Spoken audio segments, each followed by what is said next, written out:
Okay. Alright, is stream working? Are we working now? Good, streams are working again. God, I fucking hate Twitch right now.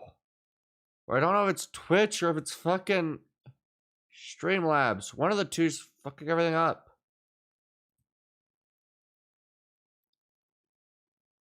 Alright, luckily I do have the 3 videos that you just posted. But fucking hell. Streamlabs is so fucking broken. I had to restart the stream like 3 different times just to get Twitch to actually start streaming.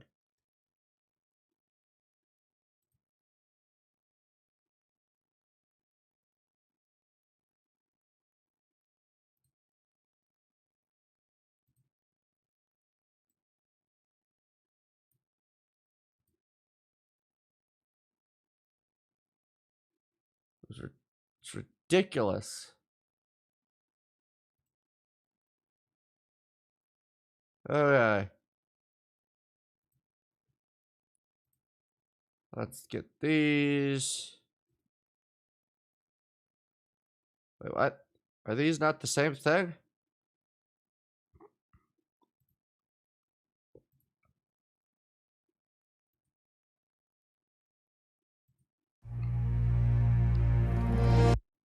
Press the same thing twice.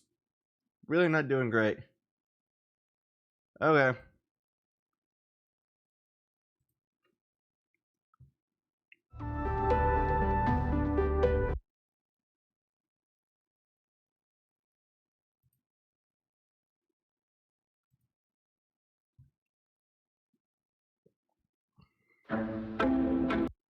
Is that entire stream necessary?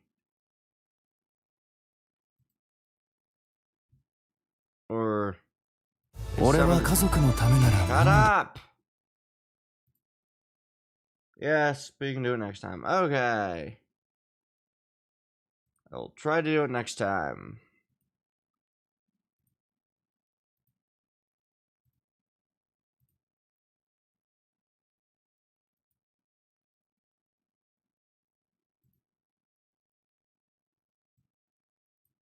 Okay. Oh, I did in fact click on that. Okay. Yeah. I'm absolutely pissed off with fucking Streamlabs and YouTube just not working. I did not. I forgot to call the person, and the times that I remembered it, it was way too late for them to be awake. Wanna come with? Unfortunately. Okay.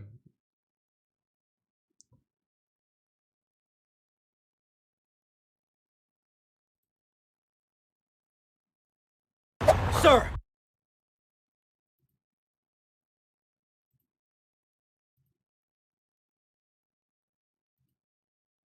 Good.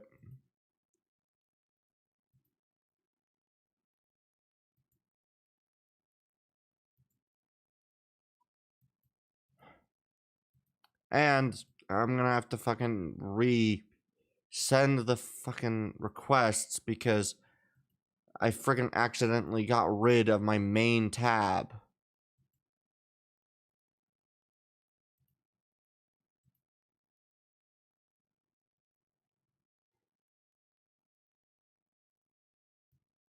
So I'm very, very angry about that. Very, very, very angry about that. I really wish that if you accidentally got rid of a frickin' tab, like you accidentally pressed X, that, you know, there'd be a way to re-get those pages back. But no. You accidentally exit out of a tab and you lose every fucking page you were on. Which is annoying because I built up the pages over a long period of time so I can go back to them. So I end up with like 60 on a page. Just for all those to fucking go away. Okay. But either way, on to the reactions. Or actually, I suppose... Yeah. Did you get a good look at the ship I was building, before everything was really freaking, glitchy, or were you not able to see them? Because if so, I'll just hop back over here. Because, yeah, I finished kind of connecting the things.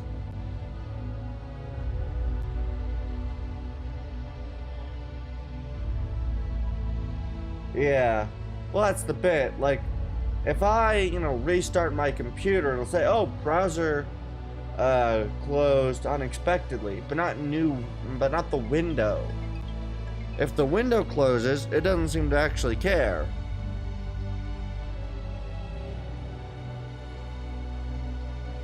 That's the part that's annoying. So I don't know if there's a way to pull the entire window back up.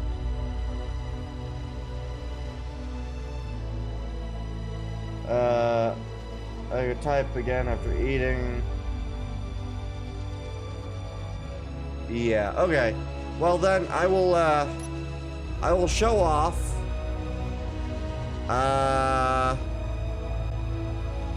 what I built. Let me quickly move the sun so that it actually can be seen reasonably well. So, and I will quickly go grab this just so then you can see the difference in scale between the old and the new. Which is great because also I made a few small adjustments to the wing here so that I actually kind of like this design now and kind of want to finish it. So I will end up with 2 new designs. But let me just copy this. Go find the big ship again, where to put it. Here it is. Hopefully by the time stream dies again, or starts glitching out again, we'll have this done, so don't need to worry, but okay.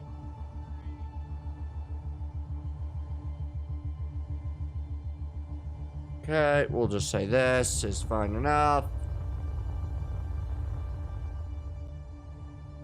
Okay, so if I just place this down, look at the difference in scale between the old ship and the new ship. And then note that this is probably 2 and then a little bit more times the length. Actually, no. This is probably close to 3 to 4 times the length of my other larger ship. And then we have this to that. So, yeah. These are going to be very large ships. I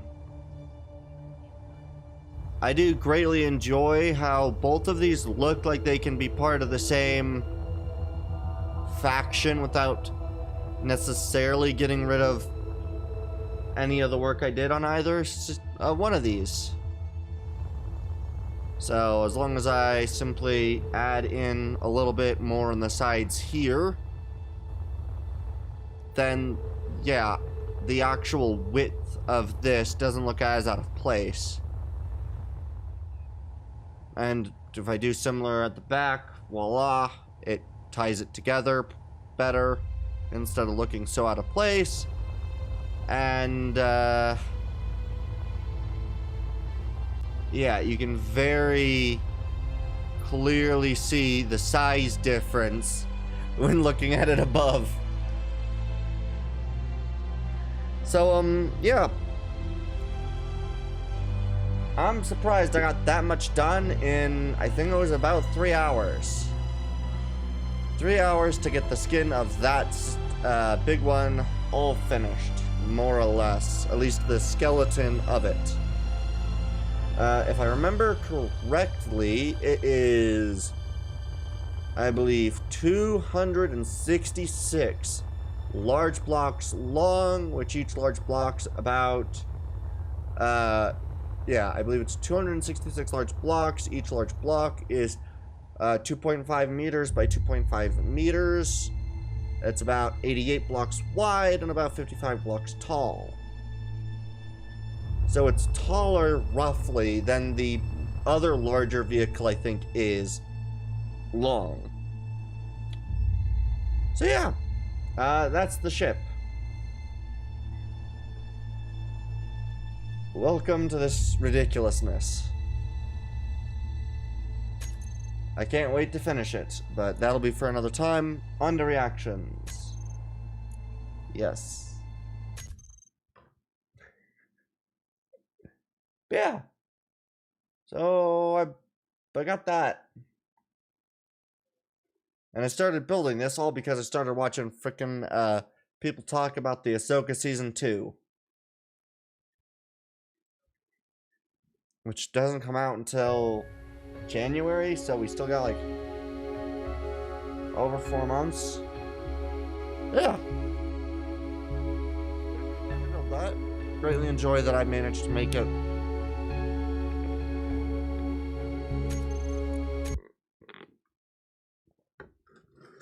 Alright.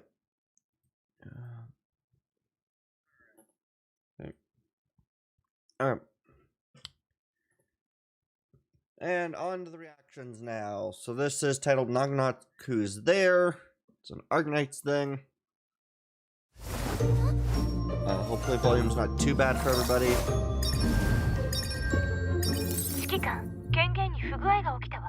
Authorization.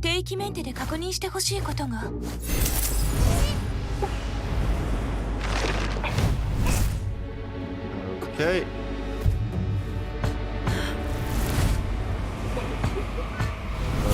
Okay. Did I say Arknights?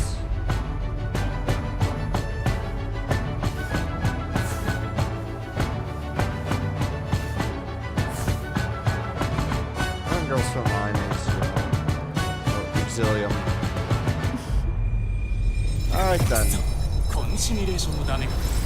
だが少しずつ良くなっている。完成が楽しみだ。我々の秘密兵器。Okay. Also, there was no about this specific trailer. It might be a global original. Oh, okay. That's pretty cool. And this is a the PV for the character. All right.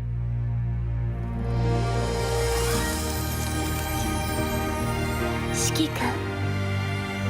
ついにこの時が来たのね。ずっとこの日を待ってた。見て、エルモ号のみんなも祝ってくれているわ。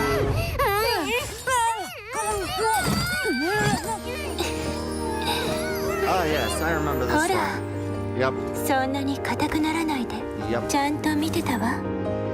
私がいない間、どれだけ大変な思いをしてきたか。ただいま、指揮官。今日からは永遠に一緒よ。指揮官。諦めが悪いのね。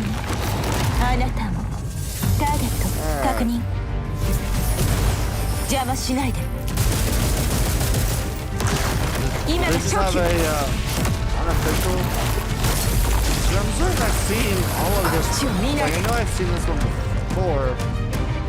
Was it just 2 different languages that it was subtitled into, or somebody else do like an unofficial subtitle thing? They don't. I could have sworn that I've seen one of these. Okay. So I just didn't. They didn't have subtitles. I'm just misremembering subtitles. Okay.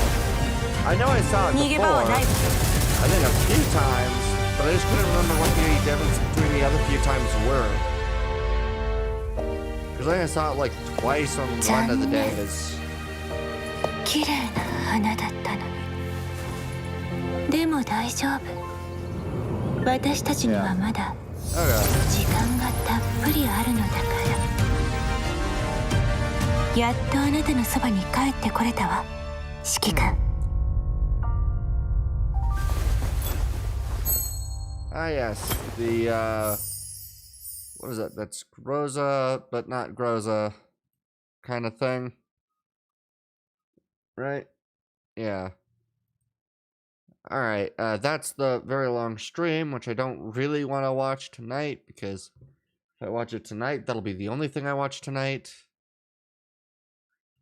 So now we're moving on to the Arknights, or that'll be the remaining thing for tonight, because yeah, that put it at about 1:20 in the morning. Yeah. Alright.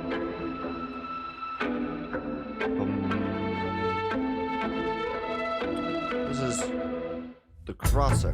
Alright. Oh, I couldn't read that.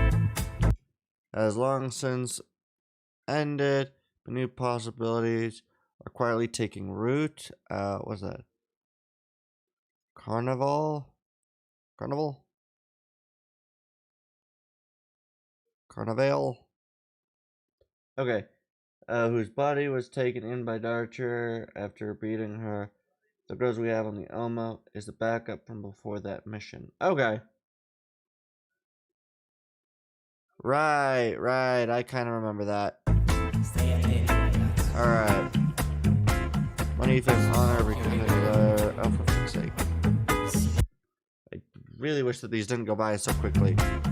Every kind of desire, coils and intertwines. Those who came here in search of a dream far away from home.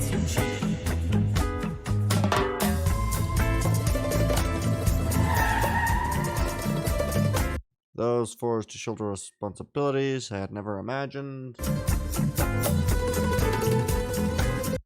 Those who lost their shelter overnight yet still struggled to keep a home for their families. How would our neighboring nations view us? Would they see us as a new possibility? Now that the reality of this new city has been laid upon the scales? You still believe the original ideal... Okay. Okay. Ideals will be enough. Okay, however, Groza had memory problems before running into Commander 210 years. But whatever Paradis did to his body has caused her memory to flood back with an obsession that rivals Klukai's version from PNC. Okay.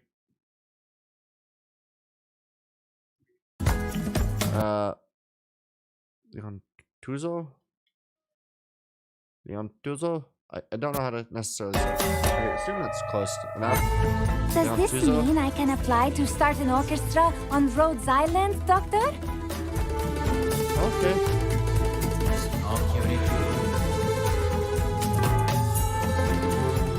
The Bellone say hello. Demetri Certaldo Bellone. Happy to serve. Okay.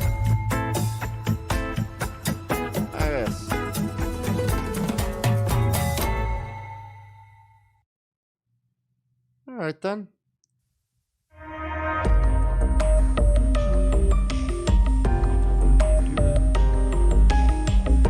Next side quest. Alright. Those are really interesting looking character designs for this another match of characters.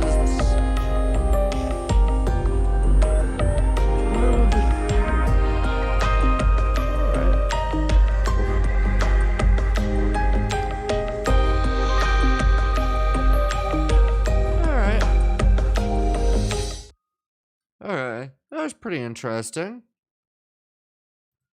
Then we get the 俺は家族のためなら何でもす Anything る for 道を違えた兄 Julia, 弟 even で for a brother who's together. もう一度道が交わるの Cross だ once more. アークナイツ十字路 Okay. 力を貸してやれるはず I should still be able to lend you a hand, right? だろ Okay. Alright, in PNC, the Quick event was a test. Was a test before the events of PNC, but something went wrong, splitting 416 into two. One with her personality, but none of her memories, and one with her memories corrupted by the enteric virus into being unhinged, obsessed for the commander. Okay. So that's like the being completely obsessed with the commander. Okay. Then we have this. What is this? I have absolutely no idea. So this is something interesting. It's not one of. I don't think it's one of those. Is this one of? I have no idea what this is. But 正 okay. 体は S2 廃棄拠点に到着しました。先生の指示により今回の拠点再建作戦は全工程を映像記録として残します。 Captions. Oh right. Right. I don't notice captions because almost nothing has captions that well. Okay. I always forget about captions. Good morning, Sensei. こちらラビット1。正体は S2 廃棄拠点に到着しました。 S2 outpost. 先生の指示により今回の拠点再建し Way ました。 too much shit is fucking going on. Fan-made lost media thing. Okay. Me, Sensei. Could you be a little more serious? Okay. So this is a blue archive thing. Okay. こちらラ Rabbit 1. It's leaving today. That sends us a mission 正 personally. 体は S2 The squad has arrived at the abandoned S2 廃 outpost. 棄拠点に到着しました。 What's the harm? 先生の As instructed by you, Sensei. 指示により Put on your swimsuit first thing in the morning, too. Half of this background noise is just really annoying. Okay. That's... Okay. 今回の拠 This outpost reconstruction operation will be recorded in full. 点再建作戦は全工程を映像記録と Okay. して I did not. 残します。 We're seeing the ocean again. 先生より Though this place 受 is 領した a 行 bit 動計 rough. 画に従い According to the plan. Oh, for fuck's sake. I can't read everything. Because I didn't separate the closed captions into two, one for the main words and for the background test. Shown near the top. Yeah. Okay. 先生 According to the plan you gave us, though this place is a し bit た行 rough. 動計画に従い Gave us, Let's hey, do a- first, don't tell me you actually came here to have fun.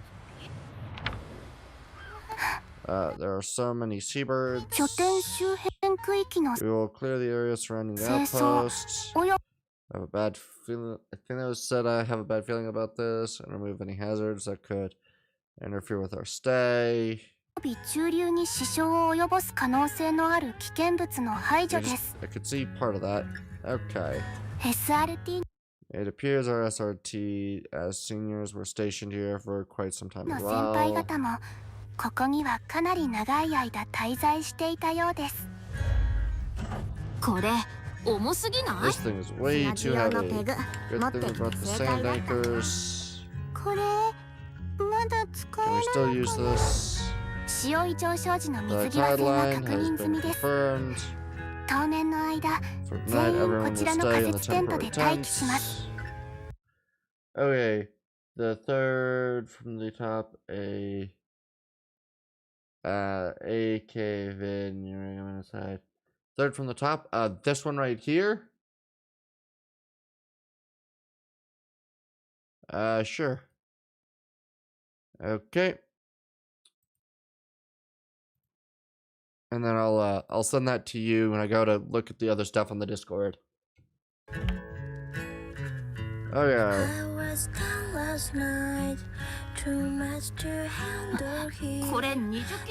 Just worry about. Oh, there's more words. This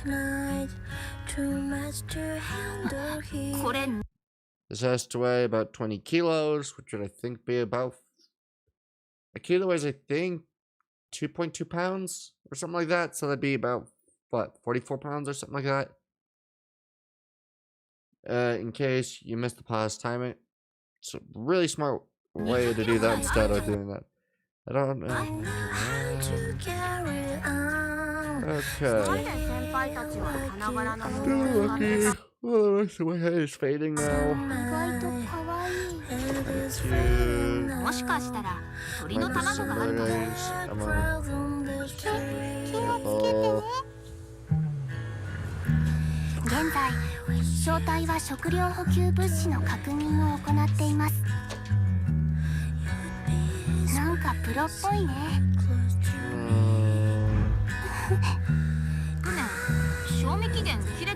So they're expired.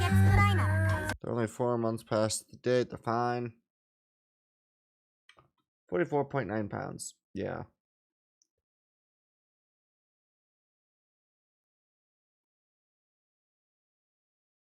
Huh.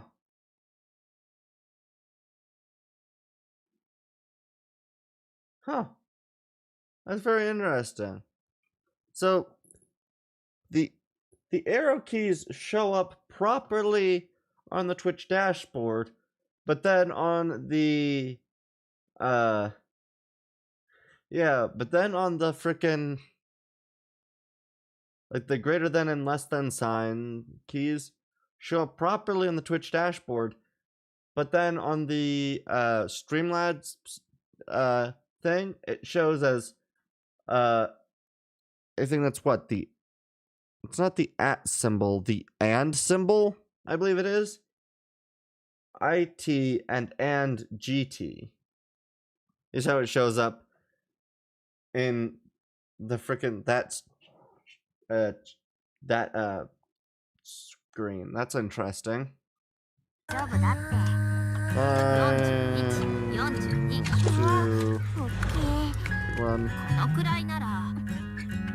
Alright.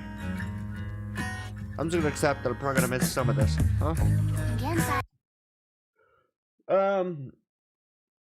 Instead of showing up with the those two arrow keys, the one the less than and greater than keys, you know, the arrow keys that show you going, you know, moving frame by frame. Instead of showing up with those keys, it shows as the and the like Shift 7, the key that's there. They're part of the basic symbols too. Command and full stop. Yeah. Comma and full stop. Yeah. Well, that's the bit. Comma. Yeah. Well, that's the bit. It's comma and full stop and those the arrow keys. On Twitch, it shows the arrow keys because that's the key. That's how it shows up when you typed it. But on the other thing, it showed as this. And then if I do,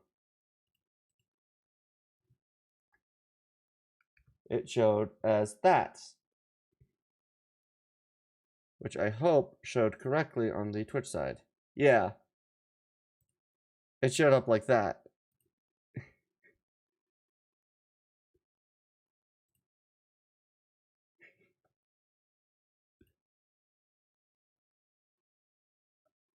There we are.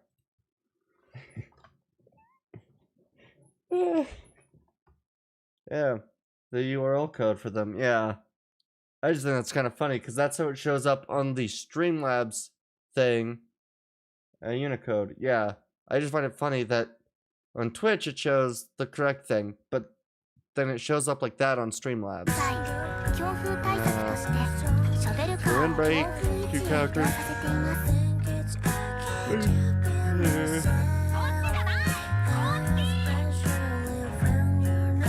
Okay.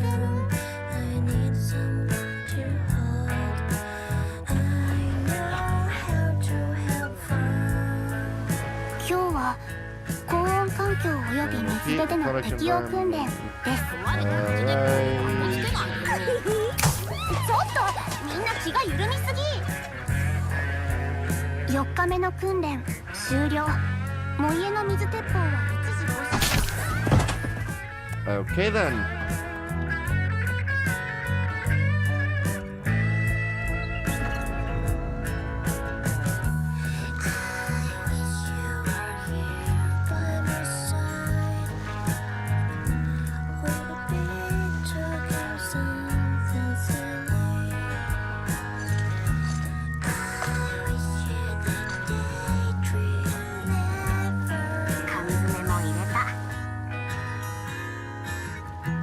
That looks like one of the one of those like cardboard bowls, which I imagine with over one of those heaters would probably just burst into flames.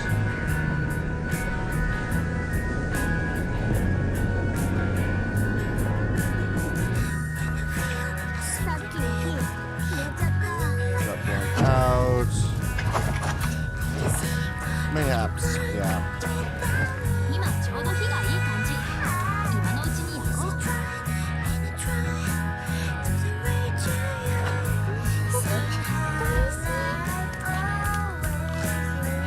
れで何度目でしょうか。Alright then.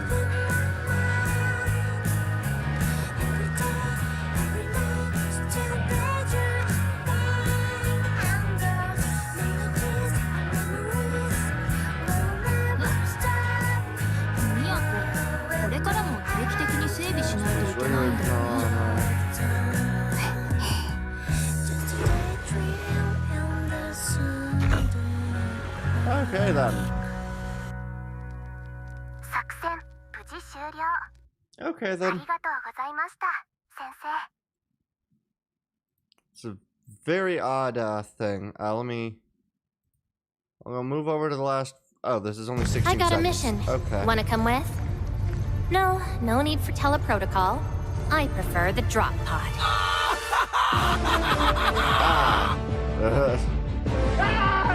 Yes, I think I saw that one. That's funny. Alright. Now we need to go over back to the avatar screen for the things that were apparently only on this. Let's just do this. Okay, go over to direct message. Go to you. Alright. Shit. Did that wrong. So I need this. Go. Alright, there you are for that video. Odd, more so for... Okay. Odd, more so for Blue Archive. Huh? Yeah. Right, the other stuff was... I assume the other stuff is under the reaction suggestion thing? Oh, what did I miss? Right. I remember now what it was that you wanted. Okay. I forgot. Oh yeah, this is where you sent me that. Okay. Okay. Right. I think I heard, so that's that. There was this these videos. The U.S. Navy says one of its destroyer ships, the USS Benfold, lost power for 4 days last month in the South China Sea. I already watched A Navy this one, but I'll commander watch it tells again. ABC News sailors were left without potable water, working toilets, or air conditioning after an issue with the ship's generators. No injuries were reported, and the ship was towed to the Philippines for repairs. Yeah. It's an interesting occurrence. Very odd to see that that had occurred. Okay. Ah, right, and then it's this thing. Right, because this is this video have to do with the thing below it? Is that what that video's about? Yes, okay. Yeah. See, what's funny about this statement right here, and I've been watching a lot of people cover politics, so that statement kind of is rather a big one at the moment. It's very negotiable, but otherwise not a death sentence to be. Yeah. Well, that's the funny bit, is that, like, with this statement, right, it's one of those weird things that the current left-wing side in American politics has, is that they are trying to do two different things. They want the LGBT stuff and like the social liberalism, everyone do you kind of stuff, but they also really are trying to import a whole lot of people from the third world, mostly the Middle East. Seems to be a good place that they try to pull from, or other Muslim countries. The thing is, those two sides do not. Social liberalism and, you know, LGBT stuff does not. It does not sit nicely with Islam. And so you end up with this statement. Why are the left-wing politics in the US not pushing as much the LGBT stuff? Well, because they think that if they can try to strike a okay balance of not stating it, while also not necessarily stating full support to Islam, then they can get both the Islam and the gays, or the college-educated single women. Unfortunately, I don't think will turn out very well when the conflict of the two sides end up showing up, but here's where I'm a bit surprised that Bill Maher is actually taking this sort of stance. From a lot of the things that I've seen of Bill Maher, because I don't actually watch his show at all, because I don't really care. He's kind of just not a commentator I'd necessarily care to hear from. From what I heard before, I mean, he's definitely not necessarily fully agreeing to the left just blatantly, and I know he has said that he'd be willing to potentially vote for JD. I'm just surprised that of church and state is that, as far as I understand it, that was more or less just because they didn't want another Church of England situation where, like, the president would also be the, like, senior religious figure. They didn't want another of that situation. I'm pretty sure that's pretty much what separation of church and state was designed to be. Yeah. Well, to be fair, I don't think... Yeah, I think basically the separation of church and state was just, okay, the governing body and the religious organizations are not going to be one and the same.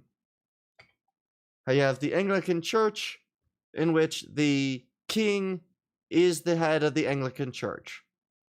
They just went, no, we're not doing that here. We're not doing that. No, that's really stupid. That does not work. No.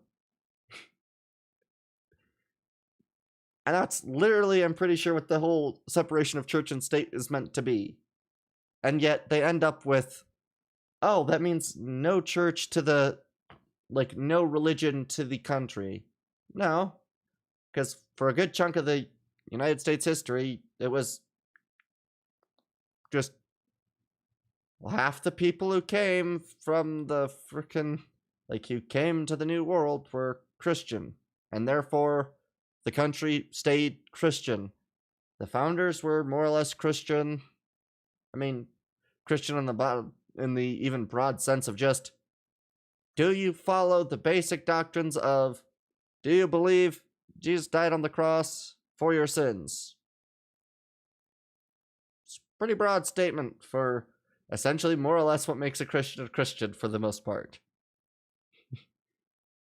Like, if you just go by that very broad, pretty much everybody was probably a Christian at the time of the founding, and for most of the history.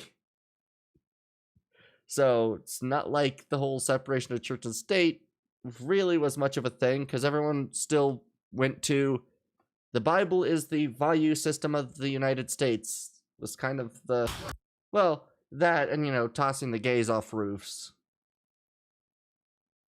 But, you know, if you can't see the way things go, then you don't see. This is the way that I see it. Because there is a difference between Muslims and Islam. You can hate Islam because Islam is the ideology. It'd be like saying you hate fascism, but some things that, you know, somebody who might believe in that, you wouldn't hate that person. Or, I guess, fascism's probably the wrong one to do, but, like, let's say nationalism. Like, you could view somebody as being a nationalist as being a awful ideology, and then go, but this person's a pretty good person. I think a more accurate or better way to do that would probably be communism. You can probably have somebody who thinks communism's great, and you can like that person and know communism's horrible. Like, there can be ideology separated from the person. I can absolutely despise the religion of Islam and not hate. Oh, great. Allow. Yeah. Muslims are those who practice Islam. Not all of them are bad, but Islam itself is inherently against the stuff the West accepts. Yeah. And that's basically just that. Of course. Yeah. You can state, yeah, you do not like the ideology of Islam and the religion, and still be like, the people can be good people. I mean, that's the bit, right? You are to love your neighbor, but you're also supposed to hate evil. And abhor it. Or, I think that's the right word. Like, as a Christian, you're supposed to hate evil and love your neighbor. And I feel like a lot of people just hear love your neighbor and ignore the fact you're supposed to, you know, go against evil. If you see evil going on, you're supposed to speak against it. You're supposed to. Alright then. Yeah, it was fairly interesting. Was there any of the others here that I. Oh yeah, I think I also didn't watch this one. Bro. Wow. This is sick. Now I feel like barbecuing again. Bro, I don't know which one I like better now. Look at this. Look at this. Come on. Okay. Stretch Armstrong. Yep. Alright. I think the bolt action spatula is probably the funniest. Alright, and then was that... Okay, I think that was that for the reactions you had there. Yeah. Yeah, there's just some of that stuff. It did remind me of something, so I do want to do that. We're on this one, right? Yeah, oh good.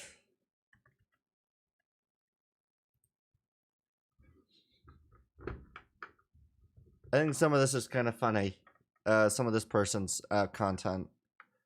So I think since I don't necessarily want to end stream just yet, I kind of want to show up one of these. Let's see. Where is... Oh, and Sense is coming. And yeah, I watch him. Yeah.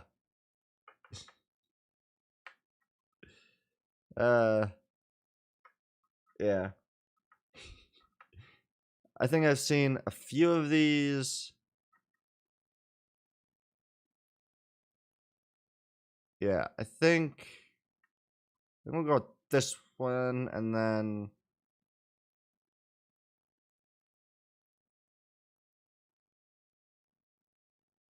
yeah, I think we'll do. Actually, you know what? No, I think I'll do the civil rights and that one because I haven't seen those two. I have seen this one and this one and this one. Oh, let's see. What is this? All right, I want to do it here because that's where that goes. Oh, what is this? PC turbo button. Okay.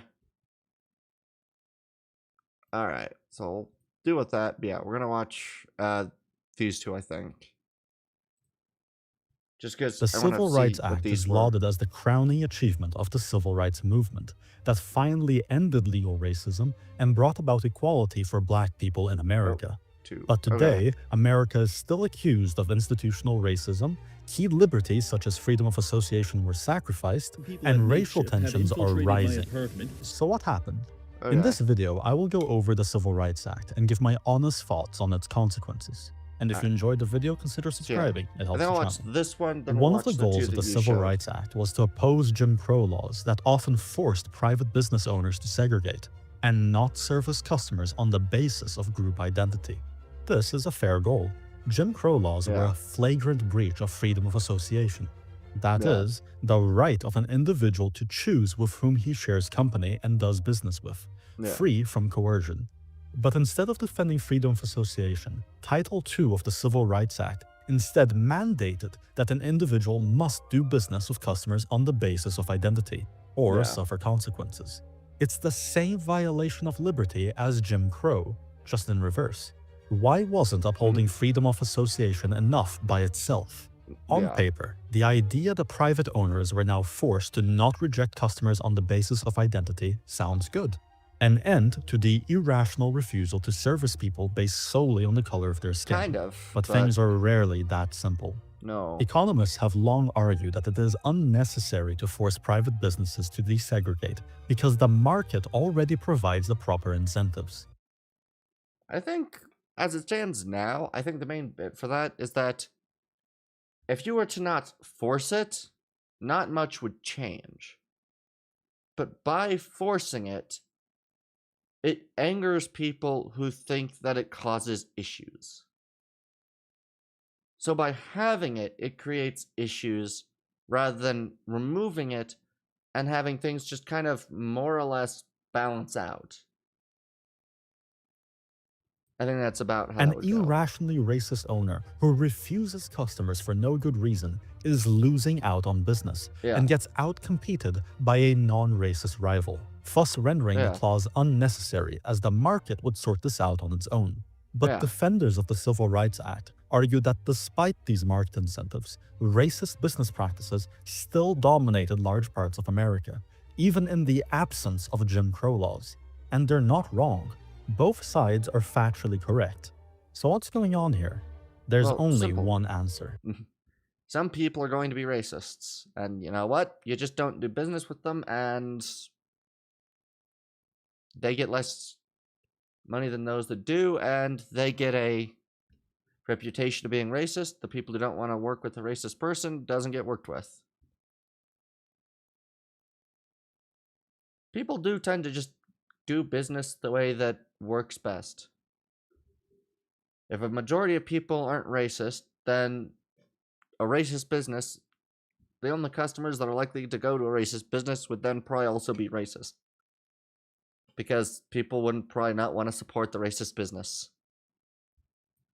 What if the racist business owner isn't being irrational? What if, hypothetically, there's also, there was a group some of people parts who, that are on rational. average, while being serviced, are more likely to refuse to pay, to steal items, to harass other customers and staff, and generally cost the private owner then it's more? not What if he was racist. forced to spend money on additional security? That's the bit. If it is a reasonable thing for an action to be done, then it's not irrational and not racist. Doing the logical thing because of a reason does not make it a racist action. It's quite simple.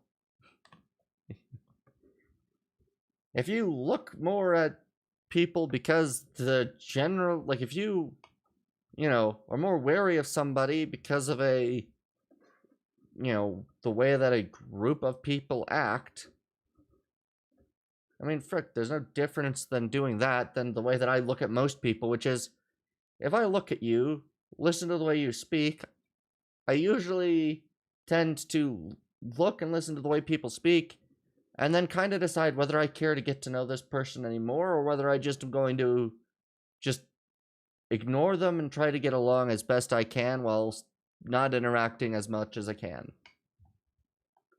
I do that with everybody. There's no difference in doing that than going and doing that.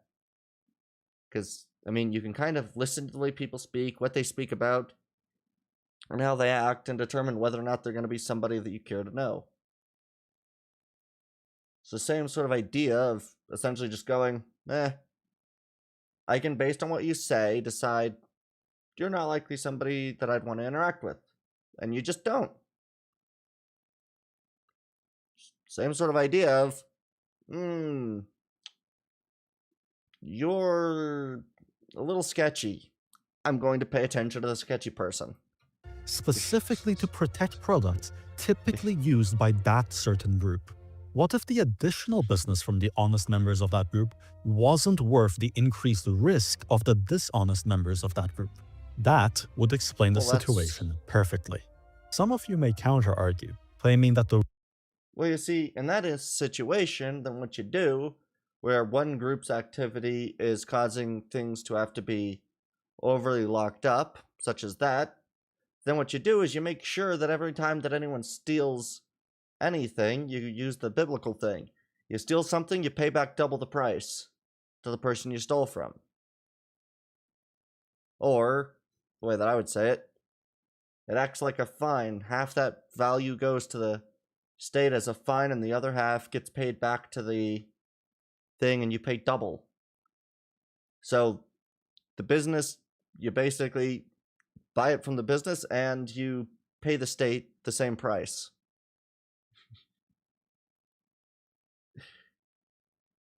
After a while, people will probably stop stealing shit. And if that don't work, then you just throw them in jail for such long sentences that it seems cruel. Because you make a large enough disincentive, and people will stop doing things you don't want them doing. Is it kind or, the nicest way to handle it? Probably not, but you make a good positive incentive and a very severe negative, and make sure that that negative is well known. The real reason for the business owner's actions is because the majority of his clients are racist. So he'd lose out on business if he integrated. Perhaps that's true, but then we'd have to ask, why are his clients being racist? Are they also irrational, or is there something to it? If there's The rational, same then it's logic racist. applies to So- employment. Title 7 of the Civil Rights Act, probably the most controversial title, forced an end to discrimination in hiring practices. It suffers the same issues as Title 2, except worse, because what counts as discrimination? A racist employer could always argue that a candidate came up short in some arbitrary way, and there'd be no way of telling if he was being discriminatory or genuine. So the government came up with a solution in future years: disparate outcomes. In essence, a court decides what counts as an identity group, compares it to another identity group, and if there's a discrepancy in outcome, assumes the cause is always discrimination. because there's definitely nothing else that could possibly account for Yeah. differences between group averages. It's Yeah. effectively a legal mandate enforcing the blank slate theory, even though it's been debunked over and over again. Yeah. The consequences were dire. Businesses now felt like they had to hire a certain number of minorities, or else face legal consequences. This led to the development of race quotas, Yeah. affirmative action, and other travesties. Yeah. The Civil Rights Act was meant to protect people from discrimination, but race quotas Well, see, the thing about that is the only thing that civil rights thing should do is basically state, yep, you no longer are allowed to do that. It's just you can't discriminate against people based on race. That's all. That's all it should do. Race and gender, you can't discriminate based on that. And then if they take you to court, then all you got to do is basically just go, quite simple, here's the reason. Agree with it or do not, exactly that's the the reason. opposite. Voila. A qualified candidate that would have been hired otherwise could be They're the- rejected simply Like, because you he just wasn't simply of a do that. protected group. I don't know. And the company wants to My words are not preemptively right, protect themselves against accusations of discrimination. And perhaps even worse, Well, that's the other bit. You just need to... The best way to handle problems is to simply go, and what's your point?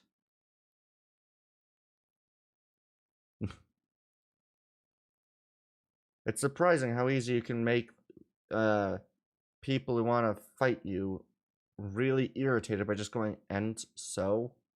So what? What's your point? Someone wants to say, oh, you're racist, you're this, you're that. Yeah, and who are you? Who are you to say these things? What value have you made? is the chosen enforcement system. If an individual felt like a company was discriminating against a protected group, they could file a report with a federal agency called the EEOC, which would investigate the claim and then demand some kind of compensation. The most common way of which was for the company to just pay them, which provided a financial incentive for citizens to constantly cry racism with no consequences. If the company refused, the EEOC would sue them and bring them to court. At that point, the company would have to try to prove their innocence, and the only surefire way of doing that is having equal representation among all protected groups, which is what caused the race quotas in the beginning. And as the number of protected groups expanded, not just race, but also gender, orientation, etc., the worse these systems became, leading to modern-day DEI initiatives. Another controversial title was Title IV, focusing on desegregating education and building upon the Brown v. Board of Education ruling from 10 years prior. There's a misconception that the Civil Rights Act only targeted public education. In truth, while Title IV did only focus on public education, Title VI put pressure on private schools by withholding funding. And later, in 1976, following a Supreme Court decision, Title IV was effectively expanded to all forms of education. Parents were not happy about this. They really didn't want to put their kids in the same institutions as kids of other certain groups, and some opted for homeschooling or local community schooling. But why? The official narrative is that they were just too racist, too full of irrational hatred. That might have...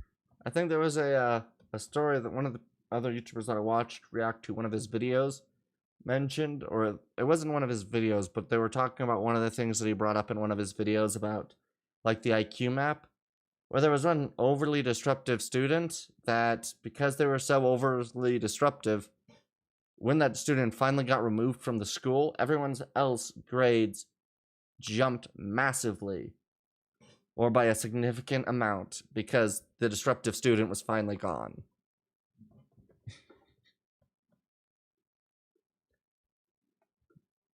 Certainly no racism there, but that action certainly plays a part. been the case for some of them.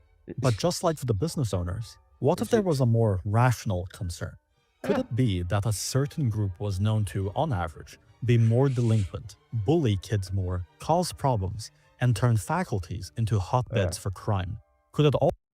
Well, that's, I think that's the other funny thing that I hear about bullying. was like, because I mean, I think one of my older brothers was bullied while he was at school or whatever, and there's a pretty good way to stop most bullies, because bullies usually are a bit cowardly when you actually stand up to them.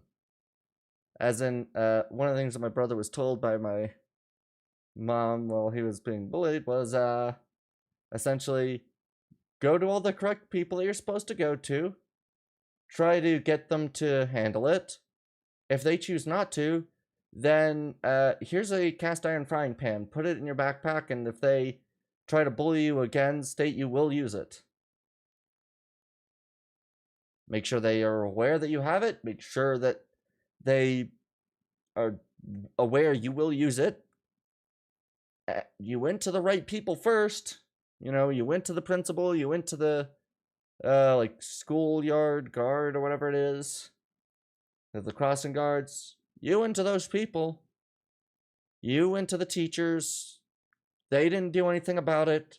So now you are the one responsible for doing something about the bully. And, a simple threat of, hey, knock the fuck off or you will be hit, is usually pretty good at getting most people, at least most logical people, to knock it off. Also be that due And to if not, innate differences being between hit the will averages of those probably, groups, that cause the the faculty later would have to to accommodate continue. for their unique challenges, therefore reducing the overall quality of Math is education racist, for the rest. yeah. If that were the case, then it would make sense that these parents would prefer to homeschool or set up local faculties of trusted community members, instead of sending their kids to public facilities, which is exactly what they did. But of course, that's not real integration, and homeschooling was a legal gray area at the time. So the federal government resorted to sending armed troops to force attendance in desegregated faculties. If parents didn't send their kids, they could be hit with fines, jail time, or even lose custody. Here's a thought. If you need the threat of violence against another group to force them to associate with your group because they refuse to do so otherwise, maybe the problem isn't them. And why do you even want to associate with them so badly? If they're so irrationally hateful towards you, why would they make good associates? Unless, of course, there's something about their society that you want that your group can't replicate. Because here's the truth. If your group provides value to those they interact with, people will naturally want to associate. You don't need force. Forced association is only necessary for those who have nothing to offer, but plenty to take. So here's my review for the Civil Rights Act. 1 out of 10. It caused the very thing it claims to stand against. People are more racist now and more afraid than they've been in a long time. And when you combine it with data from black families from before the 19th... Oh, good. Thomas Sowell. Or Sowell. Yeah. What is called civil right today has in many cases become a civil wrong. The right to impose costs and risks on others without their consent. Yeah. 1960s and after. I think it's clear. No. And someone who resists damage a lot, builds up the defense to it. Someone who only deals out damage won't be able to handle it sent back to them. Well, even if they are, like, here's the other part to that, right? Is that, like, most bullies only bully those who aren't going to fight back, because why pick fights you know you're going to lose? Or you have the possibility of losing? Most people who are bullying aren't dumb. They know the idea of you don't fight somebody who you have a chance of losing against. If you're going to pick your fights, you're going to pick fights you think you can win. The moment that that equation no longer works, the moment you don't choose to pick a fight. It's one of the reasons why I think in most areas where you have a lot of people who have firearms, you don't have that much gun violence. Because if you pick a fight, the chances that you are gonna pick a fight and lose goes up drastically when a lot of people have guns. If you want to use a gun and everybody else also has a gun, the chances that maybe you might use the gun and get your outcome is, maybe decent. but the chance that you make it any further than that is not as decent.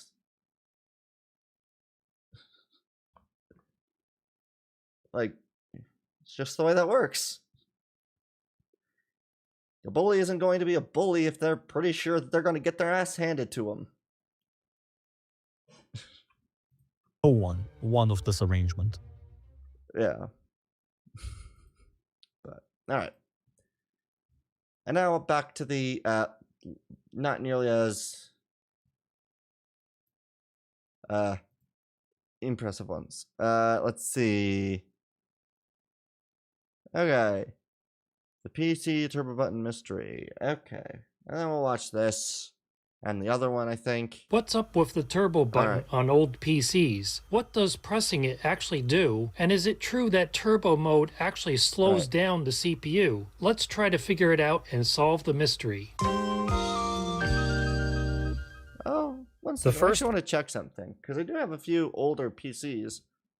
Well, actually, no. I don't think I have a PC that'd be old enough, because I think it'd have to be one of those. I don't PC think with a turbo button was the computers Eagle would have it. Turbo XL, announced in April 1984. It had an 8 don't think ones that I megahertz would have 8086 any. processor, which they claimed was up to twice as fast as the 4.77 megahertz 8088 used by the IBM PC XT and most other PC clones at the time. Yeah. InfoWorld magazine This would wrote be that one a of push those of the type, I button think. on the front panel next to the stylized racing stripes lights the turbo logo in red and shifts the computer into turbo drive. The change can be accomplished even in the middle of running a program. Eagle Computer sales manager Larry Buffard joked that there's no time to get a cup of coffee while the turbo sorts a database. People who use that time to goof off are in trouble. For those who wanted the advantage of turbo speed without buying a whole new computer, in late 1984, Orchid Technology introduced the PC Turbo 186, the first accelerator card for IBM PCs and clones. They said simply install the PC Turbo adapter board and Orchid's productivity software, and your PC becomes a powerful turbo-driven computer. Or you could replace the motherboard of your IBM XT with an aftermarket Turbo XT motherboard, such as this one sold by JDR Microdevices. But the faster speed of turbo mode could cause problems with some software and hardware. Copy-protected applications like Lotus 123 might refuse to run, games would play too fast, and even worse, saving files to disk or transferring them over a modem could result in lost or corrupted data. So many Turbo XT systems would boot up in standard 4.77 megahertz speed, and then the user could enable turbo mode by pressing a key combination or typing in a DOS command if they were sure it wouldn't cause any problems. This annoyed Lieutenant Ray P. Stallings of San Francisco, who wrote a letter to PC Magazine in 1987 complaining about having to press Ctrl-Alt+ to enable turbo mode every time he turned on his computer. By then, the compatibility problems had largely been resolved, so many computers started coming with a button allowing you to leave turbo mode enabled all the time and then switch off when needed, such as for playing older games. Now let's go back to the studio and take a look at a few different PCs from the 80s and 90s with turbo buttons, so we can learn how they operate. Interesting. Here's the oldest PC I have with a turbo button. It's a Zenith Z148 from 1986, and I was getting all ready to demonstrate it for you, except the Rifa cap and the power supply blew just a few minutes before I was ready to start filming it. So unfortunately, I'll have to save that demonstration for a later video. In their brochure for it, Zenith said, "We just raised the limit on PC processing speed limits. Based on the industry standard MS-DOS operating system, the Z148 PC features a powerful 16-bit Intel 8088 processor. When you run the Z148 PC at its full 8 megahertz, it proves," I think they meant provides, an unsurpassed 60% faster rate than comparable PC models. And this unmarked button on the front panel controls the CPU speed. If you leave it popped out like this, it runs at 4.77 megahertz, the same speed as the original IBM PC. And if you push it in, you can hear it click. If you push it in, it runs at 8 megahertz. So this is an early example of a turbo button from 1986.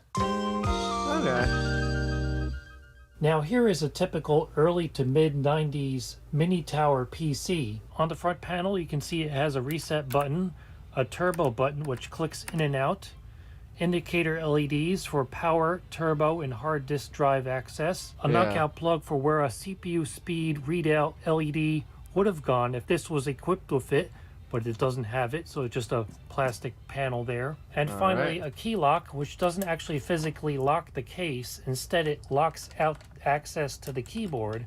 So if you have this in the locked position, nobody can type anything on the keyboard. It has a 33 megahertz 486 SLCE processor designed by Cyrix and manufactured by Texas Instruments. And on the motherboard, you can find the typical pinouts for the key lock and power LED, the speaker, the reset button, the turbo LED, and the turbo switch. But you can see the connector going to the turbo switch has 3 wires on it, while the pin header on the motherboard for the turbo switch only has 2 pins on it. So there's 2 possible ways to connect the turbo switch. Now here's what happens if I turn it on with the gray and black wires going from the turbo button to the motherboard pinout for the turbo switch. With the turbo button not pushed in, you can see the turbo indicator is not lit. Okay. You could hear the pitch of that memory test when it was starting up.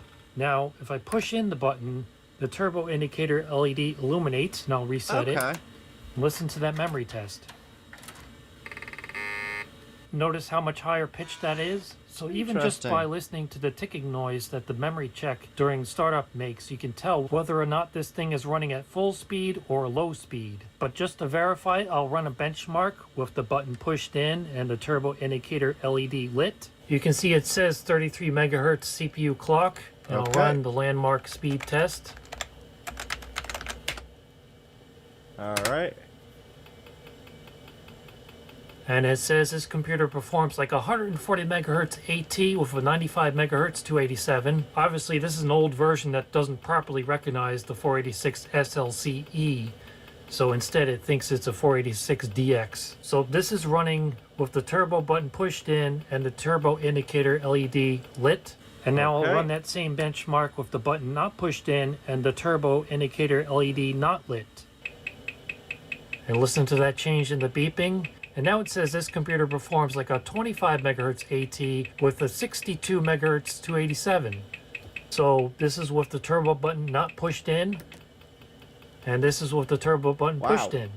To give a better idea of the difference in performance between turbo mode and non-turbo mode on this system, I'll run Norton system information. First, here is the CPU speed benchmark with the turbo mode disabled. And it gives it a score of 8, which is similar to a 286. Now I'll turn on turbo mode. And you can see it jumps up all the way to 54.4, which is quite a bit faster than the 33 megahertz 386. So this is turbo mode. Interesting. And that is non-turbo mode. So this is the way I always had this computer configured, and it's the way it made the most sense to me. With the turbo button pushed in and the turbo indicator LED lit, it's running at the full CPU speed. And if I unpush the button and the turbo indicator LED is not lit, you can see it's running a lot slower now. But what happens if we change that connection to the turbo button so that the gray and yellow wires are connected instead of the black and gray wires? I assume the light now is if I turn it on with the turbo button pushed in, you can see the turbo LED is not lit, and listen to the memory check. You can hear that lower pitch, which means it's not running in turbo mode. Yep. And now if I unpush the turbo button, the light comes on.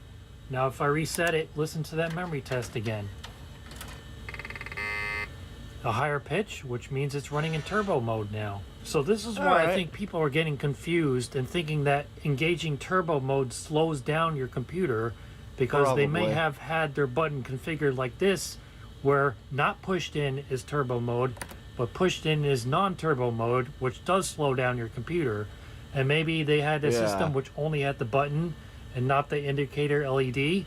So then they would think, well, what's the deal with this? You push it in, it makes your computer slower instead of faster. But if you have the turbo indicator LED, when it's lit, that always means the CPU is running at full speed. If it's not lit, that means it's running at slow speed, regardless of how you have this button wired. Well, here it is without the turbo button connected, so regardless of whether I have it pushed in or not, it doesn't make any difference. It's not connected. And I'll turn it on. and you can see it starts up in non-turbo mode. So the default on this motherboard, if you don't have a turbo button connected, is that it starts up in non-turbo mode. So if you wanted to install this in a case that did not have a turbo button, you would need to put a jumper on that pin header on the motherboard so that it would start up in turbo mode. But even without that turbo button connected, I can still switch it between turbo mode and non-turbo mode with a keyboard command. Control Alt and the plus key on the numeric keypad switches it into turbo mode. You can see the LED lit up, and you can hear the beep LED is not able to be pitch seen. in the landmark CPU speed test. And Control Alt and the numeric keypad minus switches it back to non-turbo mode. So that's how you can switch the turbo mode on and off with the keyboard. Control plus turns it on, Control minus turns it off. Here's the manual for a later 486 motherboard with PCI slots, and it matches exactly what I just showed. J4 is a 2-pin connector for the turbo switch, and it says close for a higher speed while open for a slower speed. A BIOS hotkey Control Alt plus also brings system to a higher speed, while Control Alt minus set system to a slower speed. And they say the turbo indicator LED is on when higher speed is selected. Interesting. Oh, Gateway Now 2000. here's a name brand factory built PC from the 90s with a turbo button. It's a Gateway 2000 4DX33. A computer that I have. This one is a little bit different than what we've seen so far because the turbo button does not push in and pop out. It is a momentary contact button, so it's just a toggle. And if we run the landmark speed test on it, we get a score of 158 with the turbo mode enabled and the indicator LED lit. And if I push the button to disable turbo mode, it drops down all the way to 15.3. So clearly, turbo mode with I don't know what that LED other lit thing is the full CPU speed, is supposed to be, and non-turbo mode with the LED not lit is a much slower speed. No idea In what turbo that's mode, this supposed to 486DX is quite a bit faster than the 386 running at the same clock speed of 33 megahertz. But if I disable turbo mode, it brings it down all the way to about the same speed as a 286. Although even in non-turbo mode, some really old DOS games are still a bit too fast to be playable. Yeah.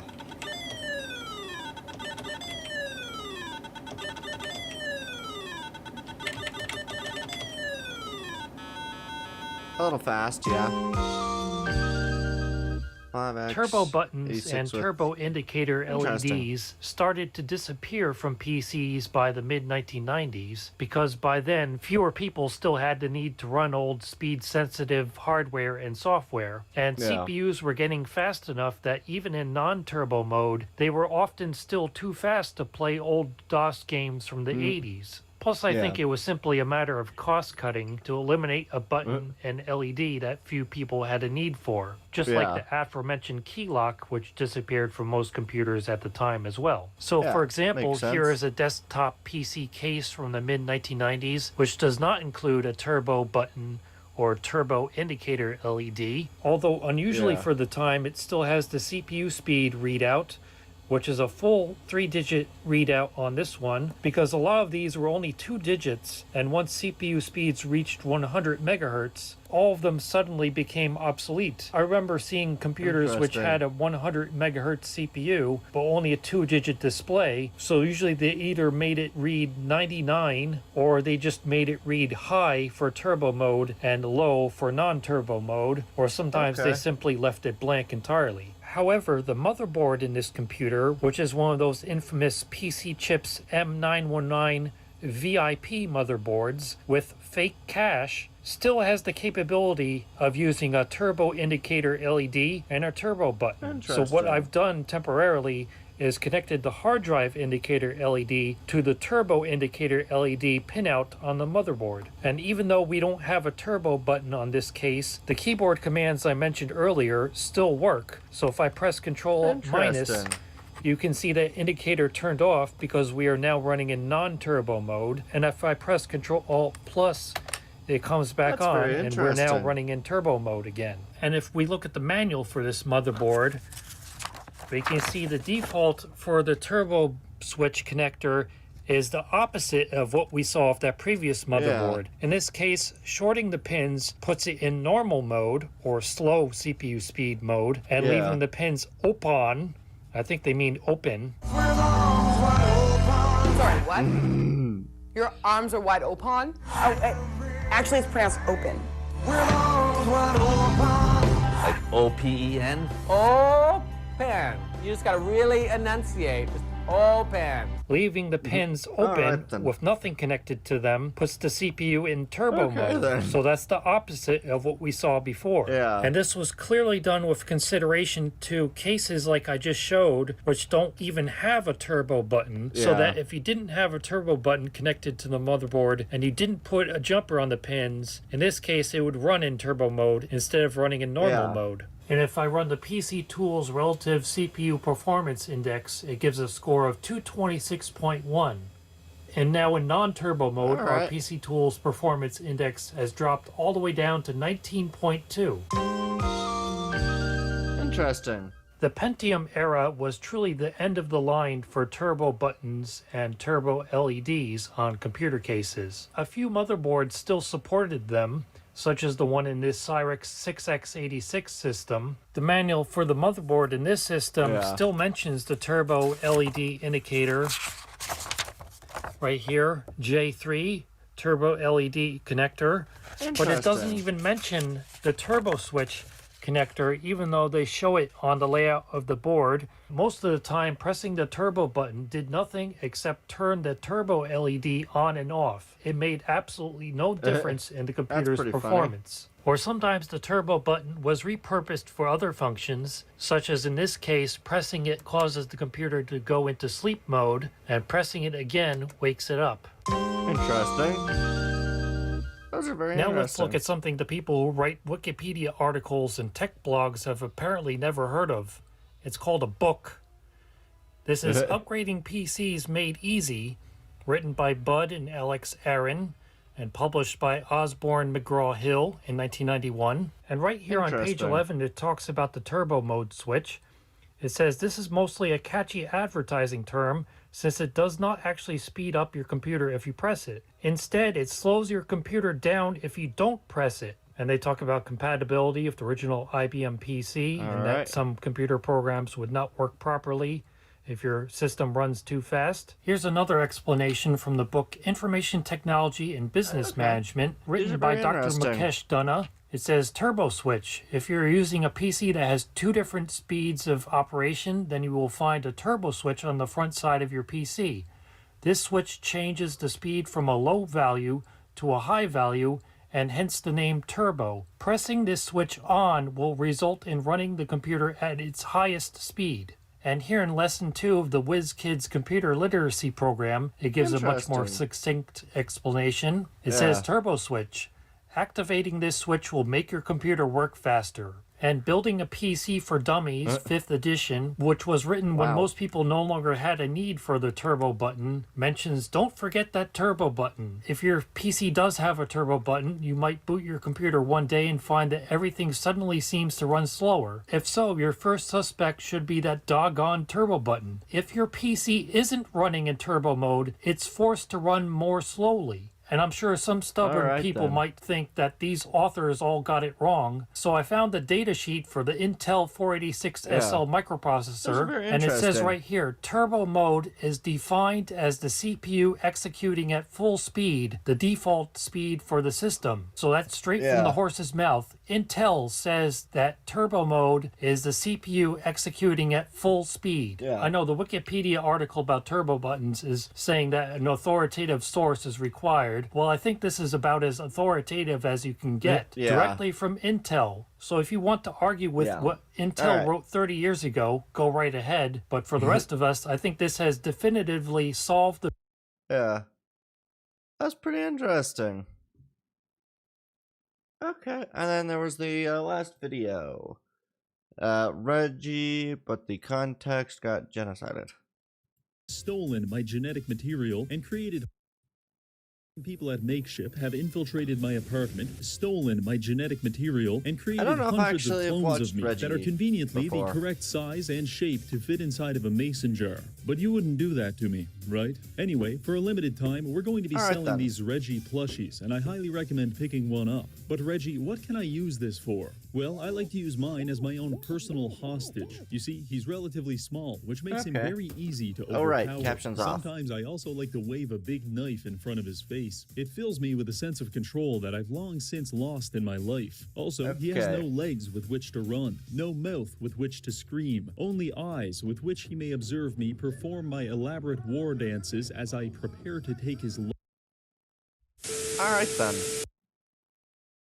If an auto battler is a game about strategically deploying tactical assets before surrendering control and seeing what happens, then is deploying my car onto the highway and taking my hands off the wheel a form of auto battling? Is slipping your friend LSD and watching as he loses grasp on reality an auto battler? And of course, is the day-to-day struggle against the meaninglessness of our existence some abstract auto battler raging within our very soul? As What? Okay.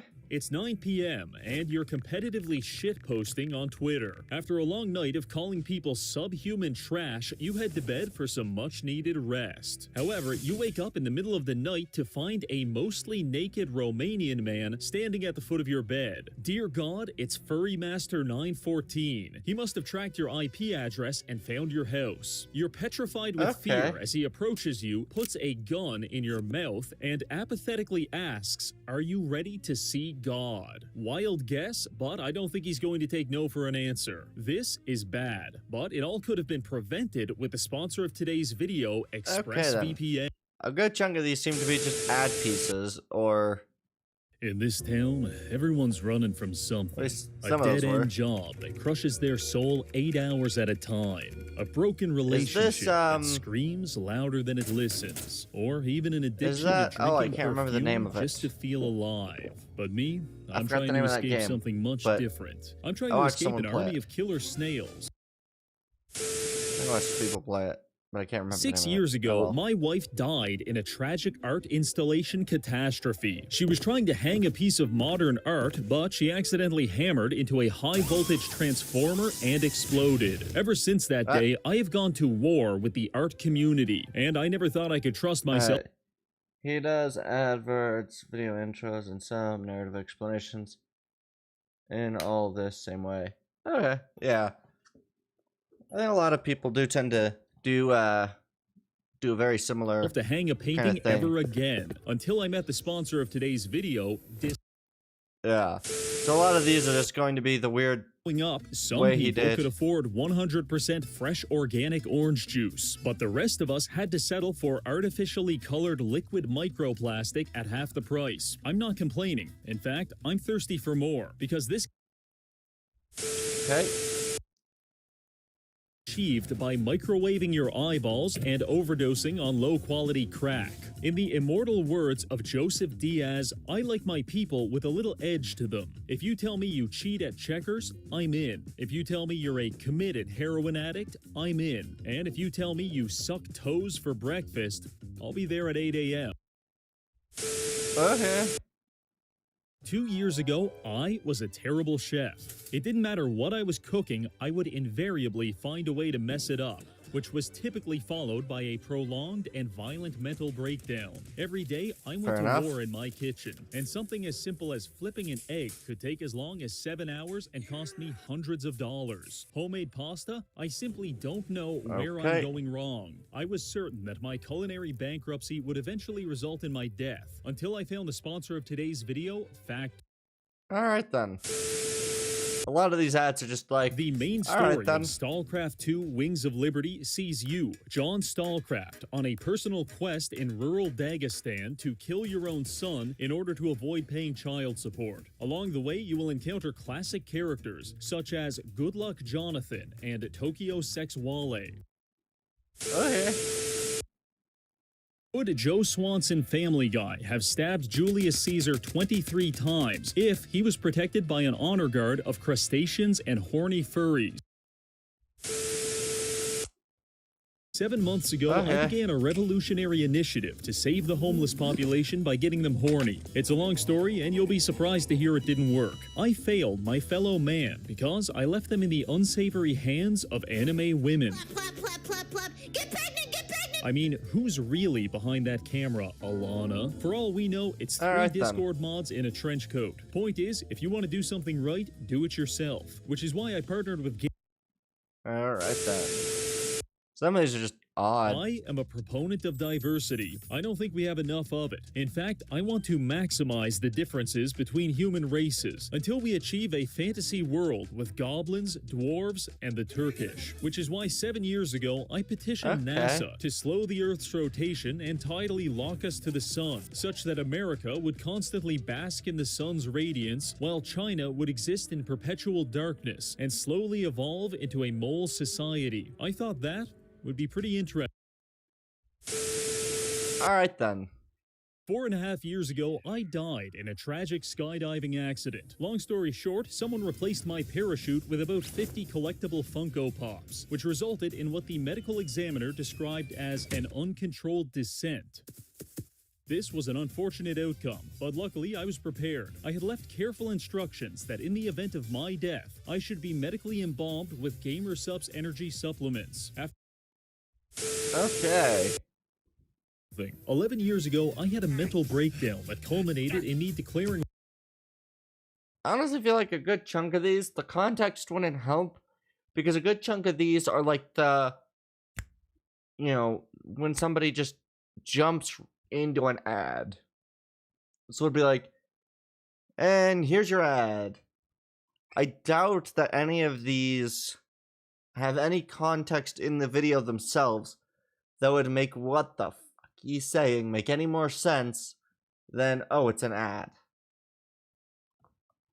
So I really don't think this is necessarily as much of an out of context as much as it is on the United States Navy. Don't really remember what caused it. There was a lot going on at the time. Ebola. Didn't really like the Fantastic Four movie. Say that again? Anyway, I kidnapped a bunch of people and held them hostage in international law. The context does help because the ones that are ads have more in them, and the intros and narrative explainers also explains things. Yeah, but again, I feel like maybe if it was only audio, it would probably throw you off. But if you can see what's on screen, you tend to get a context for, like, you tend to get the context more or less. It's one of the world's greatest epidemics. In fact, the United Nations estimates that there are over 150 million homeless people currently asking for your change. Now, living on the street, drinking out of puddles, and fighting your fellow man for half-eaten Subway sandwiches isn't nearly as fun as it sounds. And I feel very passionate about solving this terrible crisis, which is why I have been working with the sponsor of today's video, Gamer. 11 years ago, I was a football sensation in Brazil. They used to call me El Hombre Sem Dedos. Still not sure what that means, but my career was going well until one fateful afternoon. I was crushing the local favela kids in a game of full-contact football. But as I lined up for the game-winning goal, I kicked the ball too hard and it ripped through the goalkeeper, the net, and crashed into a local library, where it proceeded to ricochet around the room, killing 9 people in the process. Allegedly. Anyway, after that, my lawyer told me I should probably stop playing football, which was devastating. However, I found the next best thing. The sponsor of today's video, UFL. 6 years ago, I was committed to a maximum security mental hospital. Every single day, they would administer to me 37 Flintstones vitamins, 1 gang beating, and a 40-minute session of CBT. They call this modern therapy. However, there's only one thing that silences the maelstrom of unspeakable thoughts rampaging through my broken mind, and that is Rise of Kingdom. Alright then. You are 10 years old, and it's Christmas Eve 2004. You're walking home from the child labor factory. Your feet are frostbitten because your mom keeps selling your shoes so she can afford more medical inhalers. But that's alright, because it's almost Christmas, and Dad even left to go get some eggnog. He's been gone for 4 years, but I'm sure it's just the traffic. You go to bed that night dreaming of Santa Claus and the wonders of this magical time of year, and then you hear it. Someone's in the living room. It must be him. You rush into the room, and there he is, Santa Claus. Merry Christmas. Have you been a good boy? For the first time in years, a smile spreads across your face, only for Santa to expose himself to you and ask you to pound his ass. Fuck Santa's ass. Huh? Okay. Think about the world. What is physically stopping you from going to your neighbor's house and restraining them with high-quality PVC tape so that you can levitate in the air while reciting the entire King James Bible from memory before detonating a suicide vest? Take this guy, the young master, to a strip club, but he's worried that the strippers will tie his legs in a knot again. So he decides to inject himself with experimental piss just so he can stand up for a few hours. Then he chooses to spend the entire next cutscene sitting down anyway. Alright. Began the long and arduous process of buying 650 handcuffs and placing them in a pile in my bedroom. It started small, but over time our mound of cuffs grew into a mighty mountain, a symbol of justice for the entire city. I call him Ryan. Sometimes Ryan speaks to me, tells me to do things. Okay. Terrible things. Arrest women and children. Finally, someone who understands me. Okay. 14 years ago, my life was a living nightmare because I was using an unoptimized web browser. It was so inefficient and hogged so many of my resources that there was hardly anything left to feed my wife and 19 children. We had to survive on rations of 200 kilobytes of RAM a month. But all of that changed because they didn't make it. And alright then. These motor vehicles may seem innocuous, but they're actually ambush predators, and trust me, they will not hesitate to put you down. There's only one man who can hope to restore order to this world. Of course, I'm talking about Igor Bogdanov. Alright then. Between 1978 and 1995, I was mailing a lot of packages to universities and airports. But you know what I wish I was doing instead of that? Playing. Alright. Spent 4 years seducing their wife, while also fabricating rumors that they're a godless sodomite. Rumors which you will then use to blackmail them into helping you kidnap an innocent child to extort money from the Pope. Some people will say... What? Okay. Melee class, primarily because the worst thing I've seen somebody do. Cannibalism. My loadout consists of a knife, some band-aids, and unlabeled prescription medication. With that taken...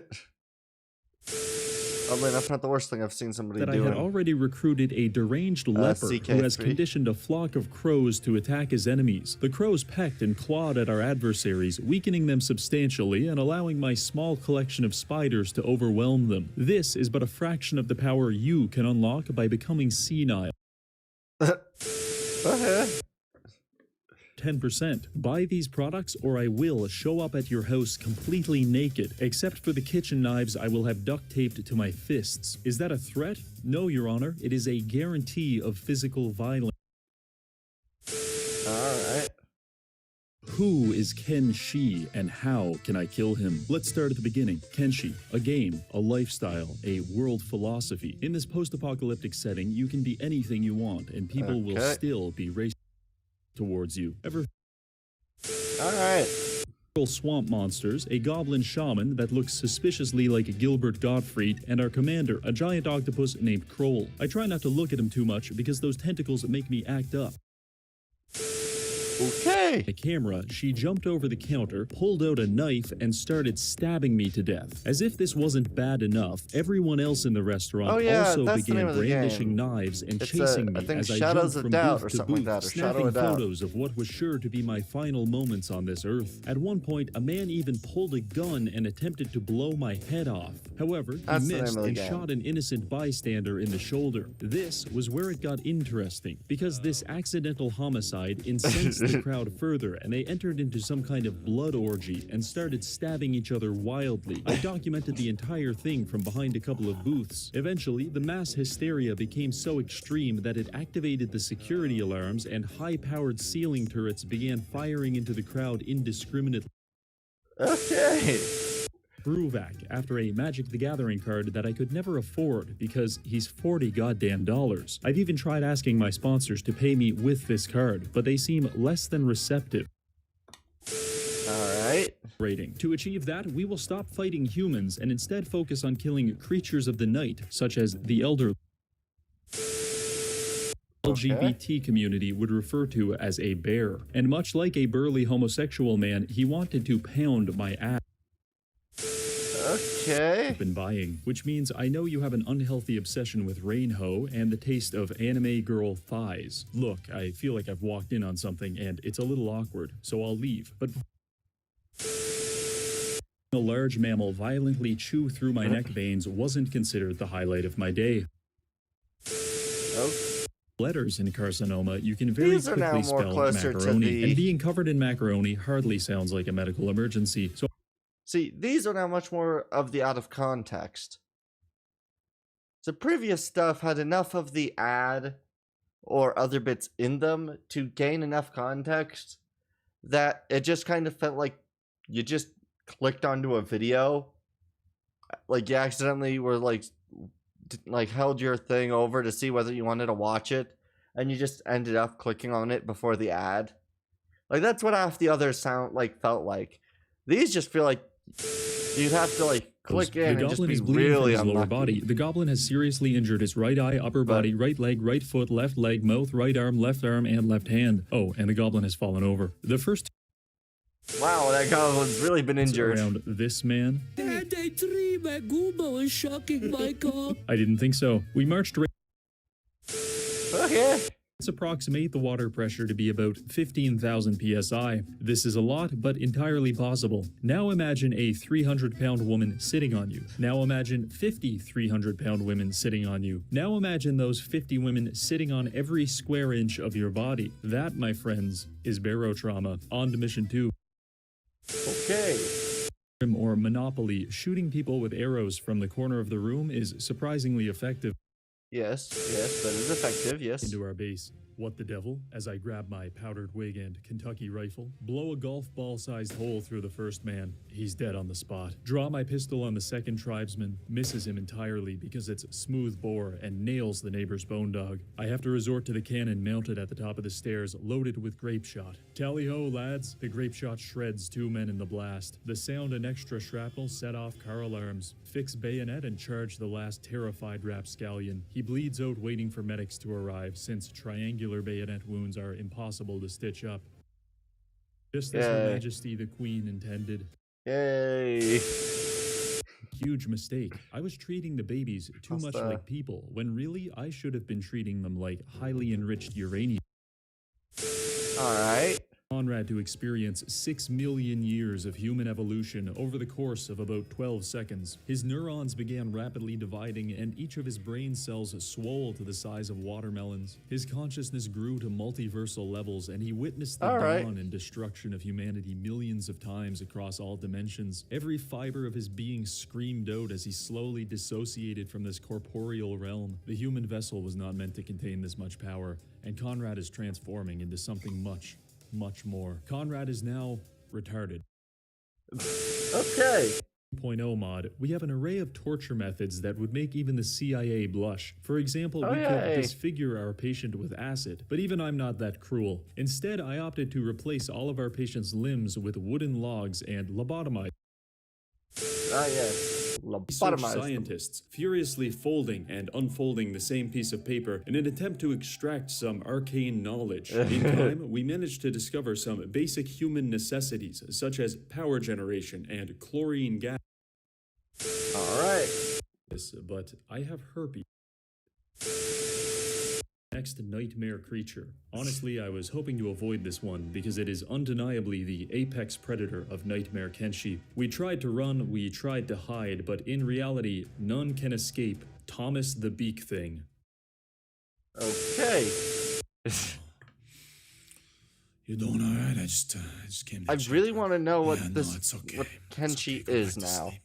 I now want to watch somebody play that game because I have no idea what the fuck is going on. Hey everyone, Tagaments here.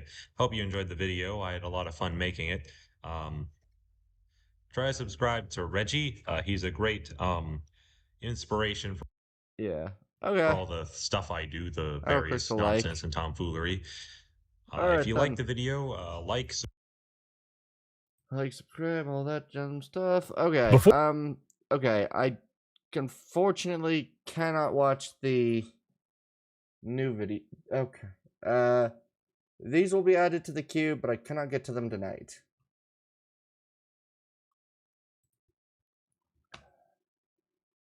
The Holy Nation is a veritable theocracy. Shut up.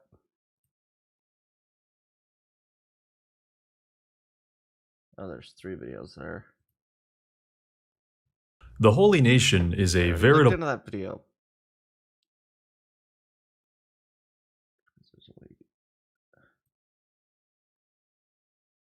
Fellas.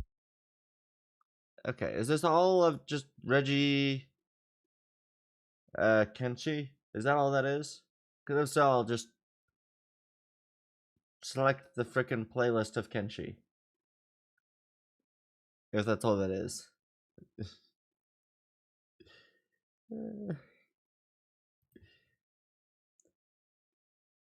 That'd probably be a little easier. Alright.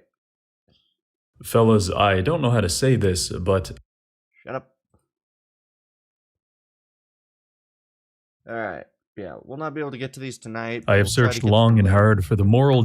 Shut up. Okay. I want to introduce you to a world of total equality. Shut up. I want to introduce... Shit. I should have how many of these? 1, 2, 3, 4, 5. 5. I should have 5. Okay. I do have 5. Perfect. I have the right amount. Okay. But with that said, it is now late for me, so I'm going to call the stream here. We'll watch the Kenshi stuff. A different day. I'll just make sure that these are moved over here.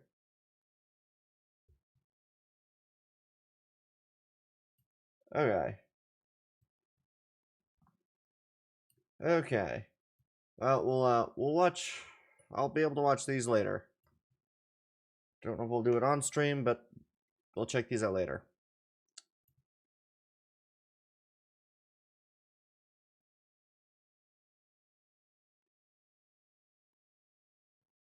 Okay. And with that said, it is late for me, and I'm tired. So I'm gonna call that for the stream. So I'd like to say thank you all for coming out and watching. I'll probably raid somebody. I'll just pick somebody to raid, or if you do that, but yeah. Actually, I'll pick who's somebody I can. Ivan is up. Perfect. So we'll raid Ivan. Perfect. All right. So with that being said, I'd like to say thank you all for coming out and watching. I've been Captain